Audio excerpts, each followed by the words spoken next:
Guys মই ঘৰৰ পৰা ওলালোঁ আহঁতৰ গছ এডাল লৈ যিহেতু আমাৰ ঘৰত উঠিছিল তো ডাঙৰ হ'লে আমাৰ ঘৰ চব ভাঙি গ'ল হয় চ' আমি আহঁতৰ গছডাল ক'ৰবাত পুতি দিম তো ভিডিঅ'টো চাই থাকিব। Hey guys welcome to my YouTube channel. তো কেনেকুৱা আছে আপোনালোক? আশা কৰোঁ ভালেই আছে। আজিৰ ভিডিঅ'টো কোনো ব্লগ নহয়, আজি আমাৰ চব লগৰ মিলি কিনে এটা আমি কাম কৰিম, ভাল কামেই কৰিম। যিথলত আমাৰ এইটো কামাখ্যাৰ নতুন ৰাস্তা হৈছে, গোটেই গাছ গছনি কটা গৈছে। এতিয়া আমি এইটো মোৰ লগত আছে সুমিত, এই আমি পুলি লৈ আহিছোঁ ঘৰৰ পৰা, আমাৰ লগত আছিল।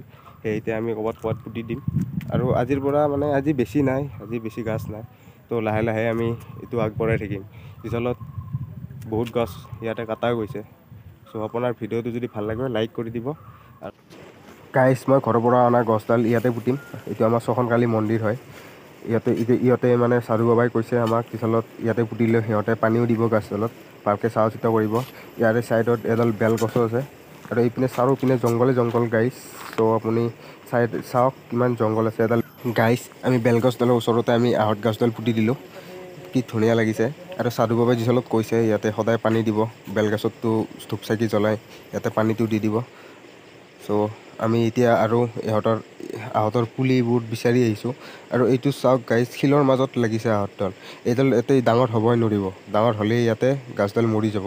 এইকাৰণে আমি এইটো শিলটো অলপটো ফাটাই কিনে গুচাই কিনে আমি এই গাছডাল উঘালি কিনে বেলেগ জেগাত আমি ভালদৰে ৰুই দিম। গাইজ এই ছেকেণ্ড গাছ এডাল পুতিম এতিয়া। কষ্ট কৰা মানুহ বুটা, ময়ো কষ্ট কৰিছোঁ, মোৰ ভিডিঅ'টো নহয়, মই যিফালে ভিডিঅ' কৰোঁ। গাইজ আমি ভিডিঅ'টো ইয়াতে সমাপ্ত কৰোঁ, বেছি ডাঙৰ নবনাওঁ। পিছত মই এইটো শ্বৰ্ট দিম। যদি আপোনাৰ ভিডিঅ'টো চাই ভাল লাগে লাইক কৰি দিম।